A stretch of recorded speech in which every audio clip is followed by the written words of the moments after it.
Hello everyone, Namo Myoho Renge Kyo, thanks for being here. Looks like I'm growing the beard again. um, I don't want to talk a lot about this, but I don't want you to think I'm just too lazy to shave. I try every now and again to shave, but I have a lot of issues in my neck that actually shaving is quite painful. Um, but I've been able to get along so far. Just through my daimoku and this practice with you. So thank you for that. And we'll just see how it goes. But for now, I just don't want you to think I'm just too lazy to shave. And I've been told the beard looks good. So, so we'll go for it again. All right, let's continue with... I've been reading so many different things lately. I forgot what I was reading. Letter to the Brothers. Okay.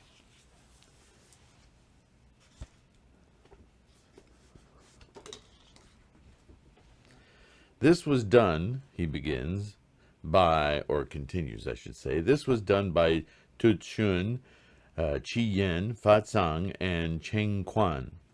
Then Chia Xiang and Sheng Chuan were the evil companions who craftily deceived believers in the Lotus Sutra into falling back into the Wisdom Sutras. Obviously, as we continue this, this is trying to bolster the brothers' practice and their situation, specifically with their father, who vehemently disagrees with them and tries to dissuade him at his sons at any opportunity to stop practicing Nichiren's doctrine and return to the true word or Ryokan temple near them. So we continue. So evil companions, I've changed the word evil in my annotated version of the Gosho, which will be available soon, to negative influence, because that's really and it's negative influence with respect specifically to Lotus Sutra practice. Okay, so similarly, Xuan Chang and Zun En led them toward the Profound Secret Sutra, while Shanwu Wei, Qinggang Qi, Kung, Kobo, Chikaku, and Chisho deceived them into following the Mahavarachana Sutra. Bodhidharma and Huiko caused them to stray into the Zen school, while Shantao and Honen tricked them into believing the Meditation Sutra. So once again, we're revisiting that political reality of Buddhism as it spreads throughout Asia, meeting with the authoritarian governance in those respective states and countries, and trying to please the powerful lords. And here we're in the shogunate, so when his whole personal army is samurai who practice and spend their days slaughtering people who disobey, it's kind of, you can kind of understand why even Buddhism, with its strict scholarship, has its proponents who bend it to the will of the lords and leaders just to gain favor, support, big thing. So yeah, this is the situation, right? So Nichiren certainly is not unaware of this, but he calls them out. He calls them out and he says, look, these are teachers of long traditions of this acquiescence to power, but it's not strictly Buddhism. And I don't care. I don't care if they try to kill me or send me to Sado or exile me, whatever. I will not be bent. I'm satisfied in living the way that I'm living. I don't need to curry favor. I will strictly follow the sutras as writ. Okay? This is why they also often you'll see books on Nichiren calling him the great reformer, or the or less flattering terms, but always as the as has happened several times throughout Buddhism. You can look at Bodhisattva Nagarjuna's writings, and you can see historically how those in power fought tooth and nail against what he was saying. Same thing with Vasubandhu to a different degree, but Tendai, oh my God, he went through all sorts of hell. And because he was so skilled in his scholarship, was able to defeat 7 different schools from the north of China, and I think 5 different schools from the south, in front of the government authorities, and that way gained favor, although that wasn't his goal, of the authorities, and they left him alone. But I mean, it's always a battle. Corruption is just the nature of samsara, the nature of the greed and attachment of man, right? So, in Japan in the 13th century, situation is no different. In each case, the devil king of the sixth heaven, Dairakuta no Mao, possessed these men of wisdom in order to deceive good people. This is what the Lotus Sutra means when it says in its 5th volume, quote, evil demons will take possession of others. And what are evil demons? Those powerful influences, right? Basically the lower worlds of the 10 worlds. Hunger, animality, hell. Even humanity is a lower world because it's inactive. Okay? Going on, the great demon of fundamental darkness can even enter the bodies of bodhisattvas who have reached near perfect enlightenment and prevent them from attaining the Lotus Sutra's blessings of perfect enlightenment. How easily can he then obstruct those in any lower stage of practice? Think about that. Even very knowledgeable teachers, these aren't idiots that are being swayed this way. Think how much more difficult it is for your father, for you, for those of us of ordinary stature. Although I shouldn't use the word, in the context of Buddhism, ordinary are people who don't know about the Lotus Sutra, so I shouldn't use that word. But I think you know what I mean. How easily can he then obstruct those in the lower stages of practice? The devil king of the 6th heaven takes possession of the bodies of wives and children and causes them to lead their husbands or parents astray. He also possesses the sovereign in order to threaten the votary of the Lotus Sutra, or possesses fathers and mothers and makes them reproach their filially devoted children. So, this teaching, these expedient means you'll hear in different ways throughout different writings. Basically, he's talking about our nature, our human avarice, the very fundament again of attachments. Always, I've been saying this lately because I've heard some questions about attachment. Buddhism is about detachment, not annihilation, not immolation.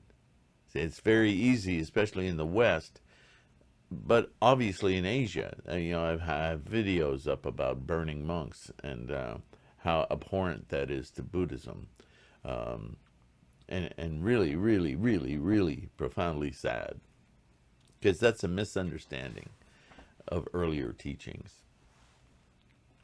But the idea is that this devil king of the 6th heaven, or Dairakuta no Mao, or whatever name you want to give it, it's a personage.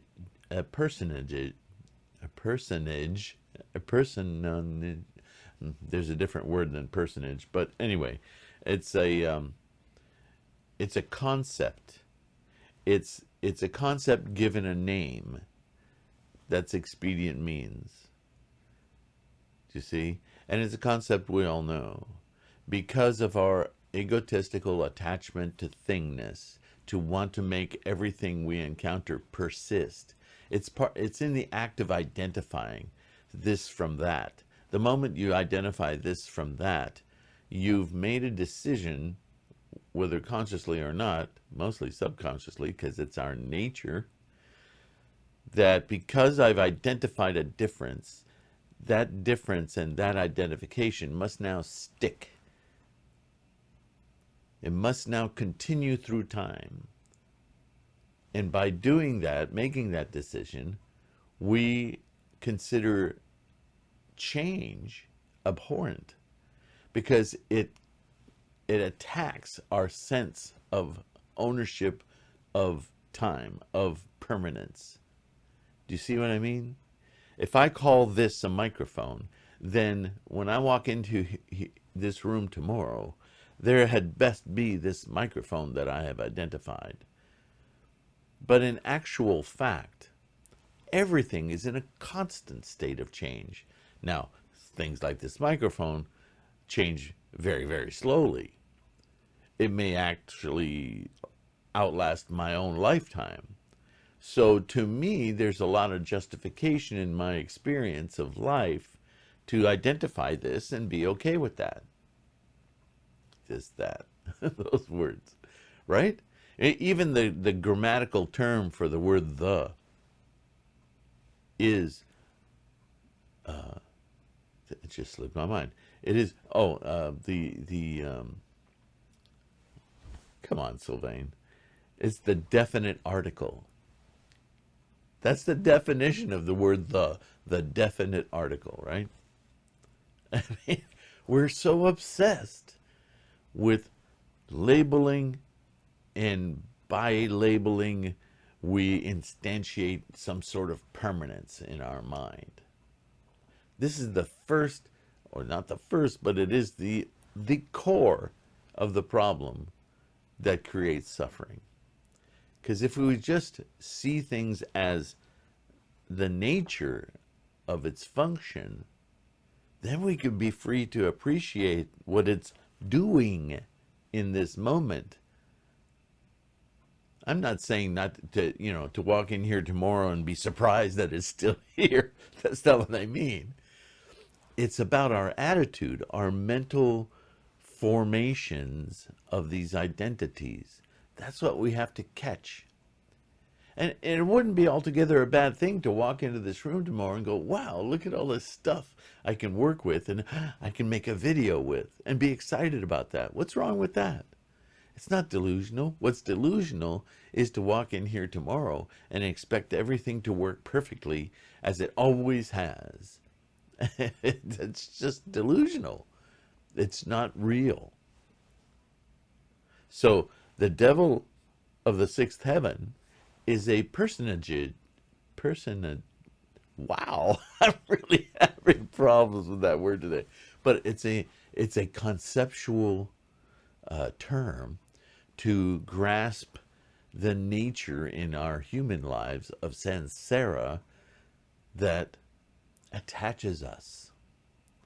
And more to the point, it sways us. It influences us, because invariably we're going to be disappointed, because invariably the things that we want to make permanent and take for granted that will be permanent, when they show themselves not to be,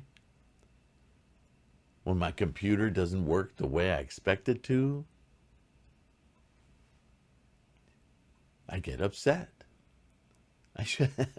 Why am I upset? I should be going, wow, what are you going through, computer? Right? What do I need to do to make you function as I'd like, as to the best of your ability? Because things change constantly. But all of that drama is in here. That's why I keep reminding you, Buddhism is about the mind. It's about our mental activity. So this is what Nichiren's talking about.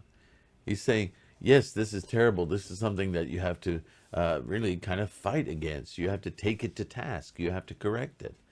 But as much as it is disconcerting, it is an actual part and a nature of samsara. So don't be surprised by it. Simply see it for what it is. It may not sound that way, but this is what he's saying to the brothers, right? He's saying, for instance, he mentions that taking possession of the wife and children, like, like some kind of poltergeist.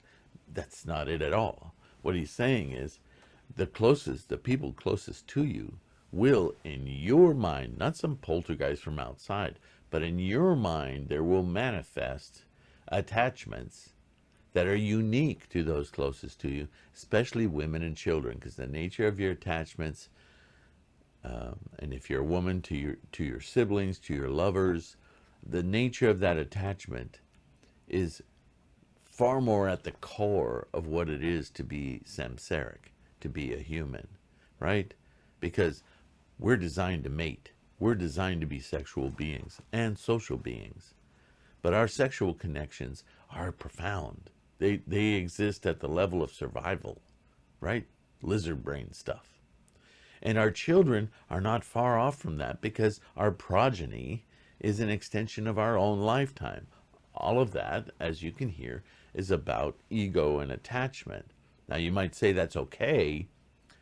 What Nichiren is saying is, be aware that these are devices in your own mind that can lead you astray. Appreciate them for what they are, but don't be dragged around by them. Don't let them influence you away from what you know is correct and right.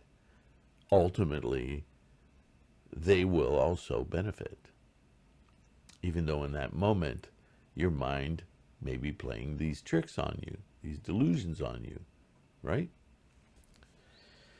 Prince Siddhartha sought to renounce his title, but his son, Rahula, had already been conceived.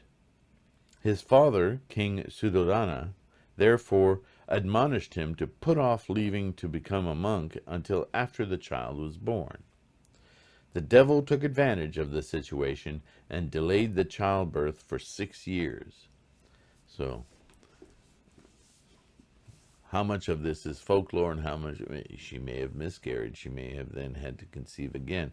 The point is that there was pressure from Siddhartha's father not to leave to do his research as a monk, to study, to understand how to end suffering and become an awakened person, right? He was stalling him. This is our future teacher, Shakyamuni Buddha, and his father was his greatest obstacle. No, you got this girl pregnant, you got to hang around till you get the child. Oh, this child, miscarried, or she wasn't able to carry it to term, try again. Well, wait a minute, the child's got, no. You're destined to have a child, you need to give me a grandson to take over the throne, you are not leaving. Right? So, talk about attachment. Okay, this is in the story, the very story of the founder of Buddhism. So not only does he illustrate the strength of these mental delusions and influences, but that it's at the very core, so deeply into human samsaric life that it even the founder of Buddhism couldn't escape it. So lighten up a little bit, but don't stop moving against it. Know that this is part of samsara, and that you shouldn't be deflated or dissuaded or poorly influenced by it. Just recognize it. That's always half the battle, right? Shariputra began his bodhisattva practice in the distant past, in the latter age after the passing of Sentara Buddha. He had already practiced for 60 kalpas when the devil king of the sixth heaven became worried that in another 40 kalpas, Sariputra would complete his practice. Oh no! The devil disguised himself as a Brahmin and begged Shariputra for his eyes. In response, Shariputra gave him one of his eyes, but from that moment he lost his will to practice and then gave up, thereby falling into the hell of incessant suffering for countless kalpas. 680 million lay believers in the age after the passing of the great adornment Buddha were deceived by the monk Shore of Suffering and 3 other monks, so that they denounced the monk universal practice, and as a result fell into the same hell for many kalpas as there are dust particles of the land. The men and women in the latter age of the passing of Lion Sound King Buddha followed a monk's superior intent, who observed the precepts, but mocked the monk Root of Joy, and so fell into hell, where they remained for countless kalpas. So now at this point you see that Nichiren is offering all of these stories from the expedient means of provisional teachings, earlier teachings, as an example and an encouragement really to these young brothers, to not just throw away the possibility that their father will ever, start to practice correctly and attain Buddhahood in his lifetime, which he eventually did. So, sorry, spoiler alert. But, I mean, it was late in the father's life, and in great measure, if not completely, because of the brothers' steadfastness in their Lotus Sutta practice, Myoho Renge Kyo. But it was because of letters like these that the brothers felt encouraged to continue, right? So Nichiren goes on. We'll go a little further. Yeah. It is the same with Nichiren's disciples and lay supporters. So now I've been talking about all this ancient history from the teachings. Now I'm going to apply it to today. This is what we're experiencing right now. And he goes on, the Lotus Sutra reads, quote, since hatred and jealousy toward this sutra abound even when the thus come one is in the world, how much more will this be so after his passing? We've heard this quote many times, right? It also reads, quote, it will face much hostility in the world and will be difficult to believe. Okay? So that's kind of a double-edged, I was going to say sword, but maybe that's not the right analogy. When he quotes, it will face much hostility in the world and be difficult to believe. We hear this all the time about the Myoho Renge Kyo, right? The Lotus Sutra. On the one hand, this tells the brothers, your father's just having a very difficult time believing. On the other hand, he's also lauding the brothers. He's going, look, this is really difficult to do. Give yourself, some strength from this. Know that you are exceptional, because this is difficult to believe and you are doing it. So on the one hand, demonstrating the flaw of the father, on the other hand, lauding the practice of the son, the brothers, right? The Nirvana Sutra states, quote, by suffering an untimely death, rebuke, curses, or humiliation, beatings with a whip or rod, imprisonment, starvation, adversity, or other minor hardships in this lifetime, one can avoid falling into hell.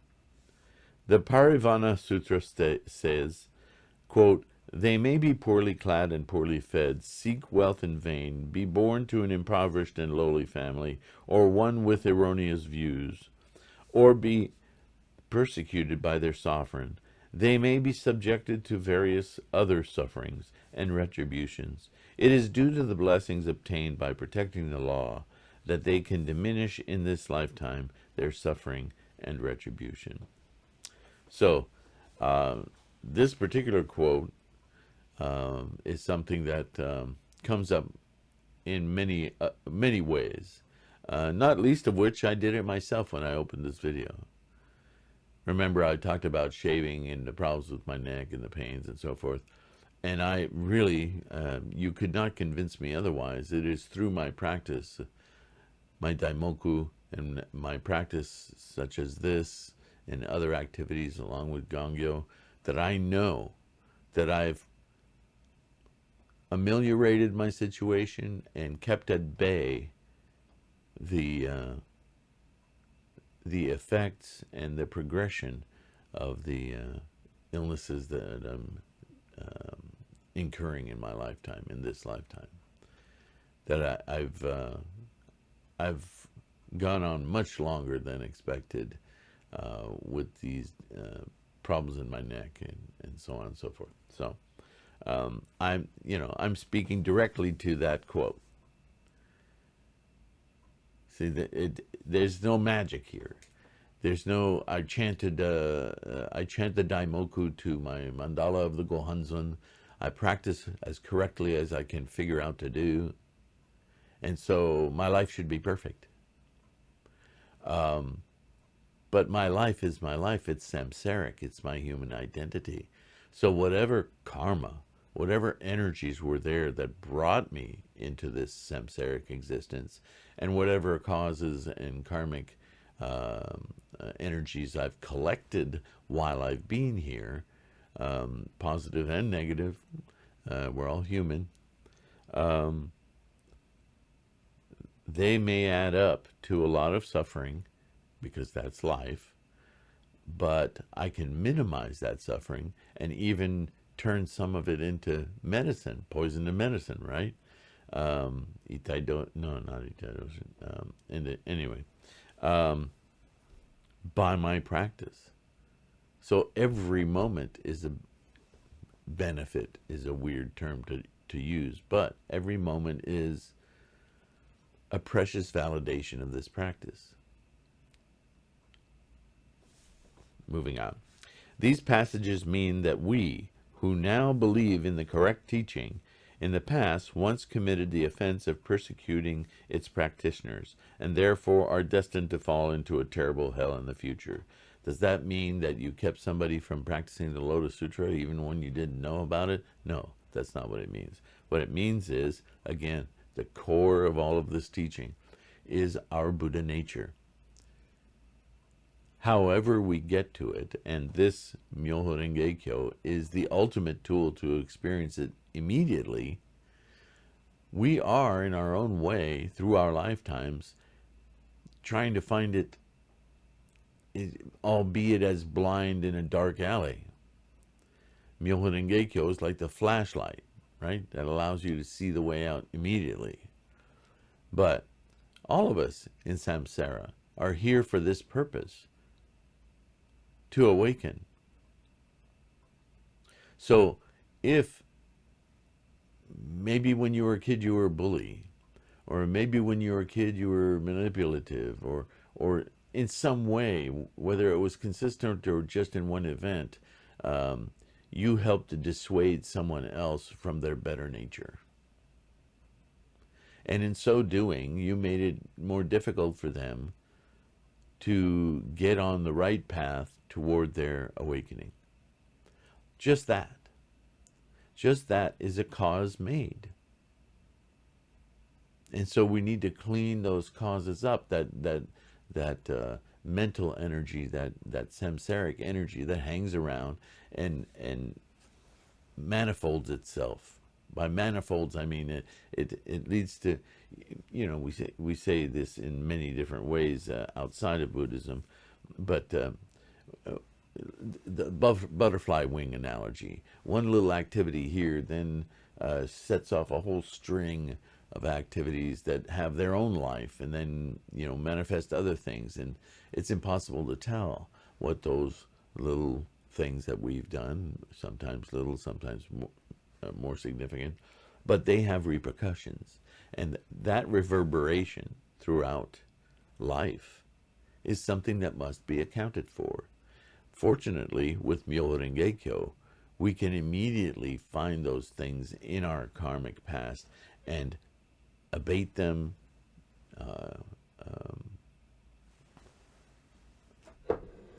cease their formations, and eventually repair the damage done without even seeing those people again and without even knowing what it is that we've done exactly. So that's what this is about. The benefits or the blessings gained by practicing the correct teaching, however, are so great that by meeting minor sufferings in this life, we can change the karma that destines us to suffer terribly in the future. So there it is in another way, right? As the sutra says, one's past slander may cause one to suffer various retributions. Such retributions is an odd way to put it. It's really just the effects of the ripple that we put into life, such as being born into a poor family, or a family with erroneous views, or being persecuted by one's sovereign. A, quote, family with erroneous views, end quotes, means one that slanders the correct teaching, and, quote, persecution by one's sovereign means to live under the reign of an evil influence or a negative influence ruler. These are two sufferings confronting you now. In order to expiate the sin of your past slanders, you are opposed by your parents, who hold mistaken views and must live in an age of a ruler who persecutes the votary of the Lotus Sutra. The sutra makes this absolutely clear. Never doubt that you slandered the correct teaching in the past. You have doubt about this. If you have doubt about this, you will be unable to withstand the minor sufferings of this life. Then you may give in to your father's opposition and desert the Lotus Sutra against your will. Remember that if this happens, not only will you fall into hell, but also your precious parents will fall into the great Avicii hell, causing all of you indescribable grief. The essential thing is a great resolve to attain the way. You must be steadfast. The determination that you must have mentally to stay the course, Myoho Renge Kyo, is absolutely critical to your immediate enlightenment, to your experience of your Buddha nature. Without that resolve, without that determination, then you're just fooling around. You're playing cards. And therefore, you're going to get the consequences. The consequences are built in to samsara. You're in it. You're the result of your karma. And you came through your parents because the karma was a good fit. So they share in many ways the karma that you're going through, which should give you a nice red flag. It says, look, this is potentially you in some form. We are not our parents, but we inherit a lot of their traits, we call them, but those traits are built of karmic cause. So yeah, we're very related. Causally. Karmically. Let's go on a little further. Next paragraph. Both of you have continued believing in the Lotus Sutra. Thus, you are now ridding yourselves of your great offenses from the past. For example, the flaws in iron come to the surface when it is forged. Put into flames, a rock simply turns to ashes, but gold becomes pure gold. This trial, more than anything else, will prove your resolute mind and conviction genuine, and the 10 demon daughters of the Lotus Sutra will surely protect you. The demon who appeared to test the bow, snow mountains, appeared to test the boy snow mountains was actually Chakra. The dove saved by the king Shibi was the heavenly king Vaishravana. It is even possible that the 10 demon daughters have possessed your parents and are tormenting you in order to test your resolve. Any weakness in resolute mind will be a cause for regret. The cart that overturns on the road ahead is a warning to the one behind. In an age like this, no one can help but thirst for the way. You may hate this world, but you cannot escape it. The people of Japan are certain to meet with terrible misfortune in the immediate future. The revolt that broke out on the 11th day of the second month in the 9th year of Bunei, 1272, was like blossoms being lashed by a gale, or like bolts of silk burning in an inferno. Who can help but abhor a world like ours? So he's commiserating a little bit with them, but because he wants them to understand that whatever misery they're personally incurring and feeling, that they're not unique, that this is ongoing all over Japan and all over the world. He wants to deeply encourage them to say, look, if you just stay strong in your practice, this will change. One more.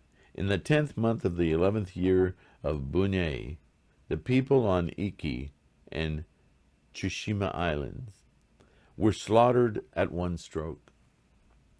How can we say that this is of no concern of ours? That's another interesting point. In other words, if you find yourself wallowing a bit in your own circumstance, a little self-pity, we all go through it, right? Remember that today in Yemen, we have a huge humanitarian disaster. It's so far away, but children are starving to death. People are being slaughtered all over religious and political grounds. Religious, really.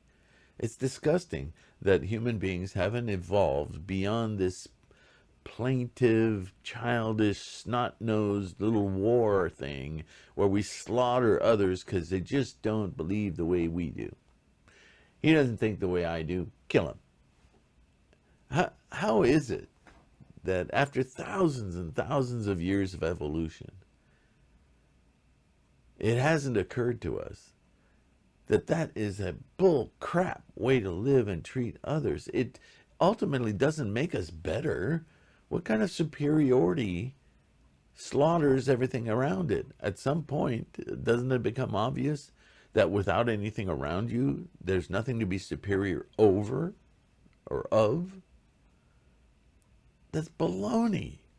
It's such crap. And it continues in our modern society. But here it is, samsara, right? So what Nichiren points out is the suffering of those in Yemen is no less ours.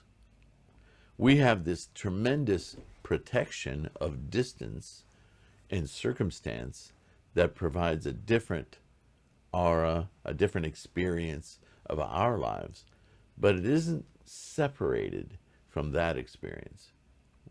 We need to own that in our hearts. That's a different way of looking at the world, isn't it? That's Buddhist compassion, the realization that this isolated self is a delusion, that this self is a privileged position of selfness, which is universal. And believe it or not paying attention to that or feeling in some way inspired to do something about it is to be complicit in it happening. So this goes back to earlier. By shutting it out and pretending it doesn't exist, we are actually complicit in it happening. That's karmic. That affects your life and mine. So when we go to Gohanzan and we chant Namo Myo Renge Kyo, we have to consider that it's not just poor little me that's awakening, but that the awakening of the abhorrent crap that's going on in Yemen right now must stop. In Myanmar, in Philadelphia, everywhere. Chant with that sort of ichinen, that kind of determination, that kind of resolve. That's Bodhisattva way. It's so easy in a fortunate country even in the turmoil we're in today in North America, we have so much privilege in the form of protection from the most base tendencies in human beings, in samsara. And there's not a day that goes by that, I'm not talking about guilt or shame, I'm talking about focused energy to cleanse this out of life on earth. Because it's all our lives. Our environment is you and me. With that kind of determination, your Buddhahood is certain. It's absolutely certain. But it also changes the nature of the game, doesn't it? So if you're asking yourself, why isn't this practice working for me right now? Well, you just answered it with that question. Because it's not just about you. Because it's bigger than you. And you have ties karmically that go in places you can't even imagine. But at some level, we're all connected, so we're all the same person. So looking at the largesse of that, take that to Guanzan and chant. With that kind of awareness, you will awaken. You will awaken a Buddha nature that is far more expansive than just little old me. Okay? And this is what Nichiren is using to encourage these brothers. Giving them the nature of the obstacle as it's bigger than you think, but also giving them the confidence that you can change this. Just you. How amazing is that? This is the power of the Lotus Sutra. This is the power of Myoho Renge Kyo. It's massive. So I'll go on a little further here. The soldiers who went off to confront the invaders, how forlorn they must be, fighting the Mongols. This is actually happening right now in his time. They had to leave behind their aged parents, small children, young wives, and cherished homes to go out and defend a sea to no avail. If they see clouds on the horizon, they imagine them to be the enemy's banners. If they see fishing boats, they think they're Mongol warships and are paralyzed with fear. Once or twice a day, they climb the hills to look over the sea. 3 or 4 times in the middle of the night, they saddle up and unsaddle their horses. Though still alive, they feel as if they were in the world of Asuras, right? All this, and the hardships you have suffered as well, can ultimately be blamed on the fact that this country's ruler has become the enemy of the Lotus Sutra. His opposition was instigated by the slanderers of the correct teachings, particularly the observers of the precepts and the Nembutsu and true word monks. You must persevere through this trial and see for yourselves the blessings of the Lotus Sutra. I, Nichiren, will also emphatically call on the heavenly gods. Now more than ever, you must neither show nor feel fear. And I think on that note, I'll pause. So could there be a more exigent plea from Nichiren for not only followers, but as I've stated earlier, these are very important people in the government of Kamakura, in the government of Japan at the time. Their father is very important.